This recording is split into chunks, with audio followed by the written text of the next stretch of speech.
वेळ देते का थोडे? जायचंय बाहेर.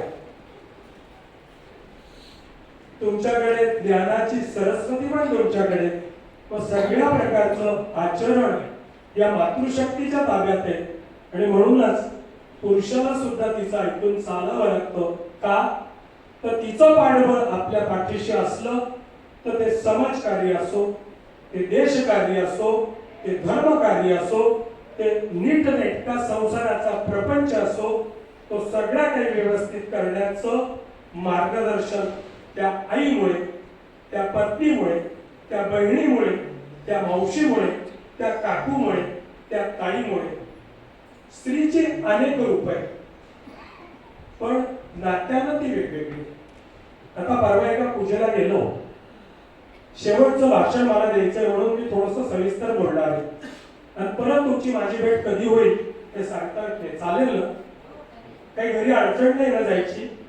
तसं असेल तर मी आटोपत घेतो, आणि तसं नसेल तर 2 मिनिटं मी तुमचा वेळ घेणार.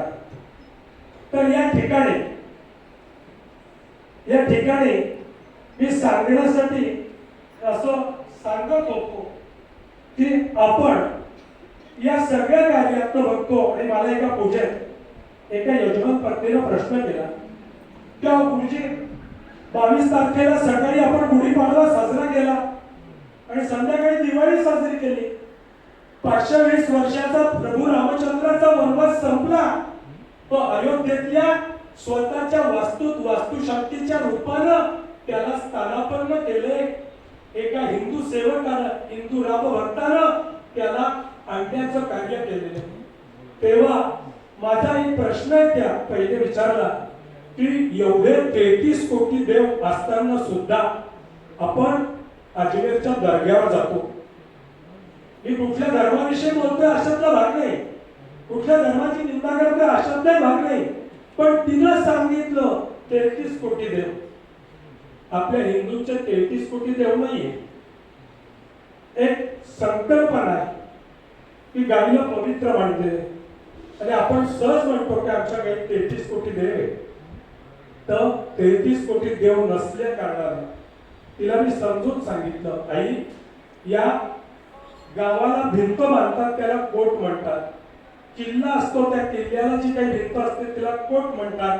आणि गाईच्या शरीरामध्ये असे एकूण 33 कोट आहे, 33 कप्पे, आणि त्या 33 कप्प्यांमध्ये माझ्या हिंदूंच्या 33 देवता आहेत आणि ते आराध्य माझं 33 आहे.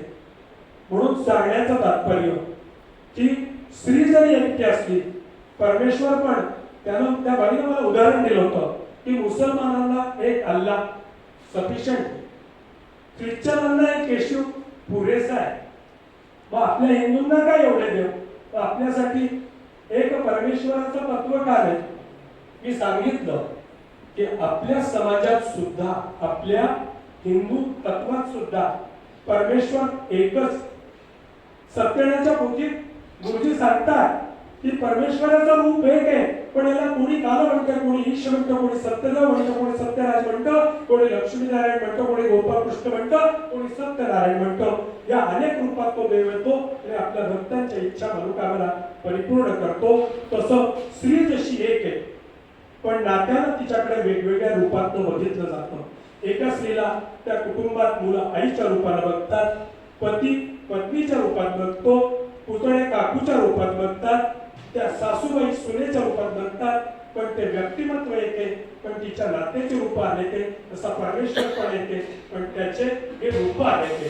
म्हणून आपला समाज आणि आपलं कार्य याच्यावर सांगण्यासाठी मी थोडे माझ्या ब्राह्मण सभेचे उदाहरण देईन.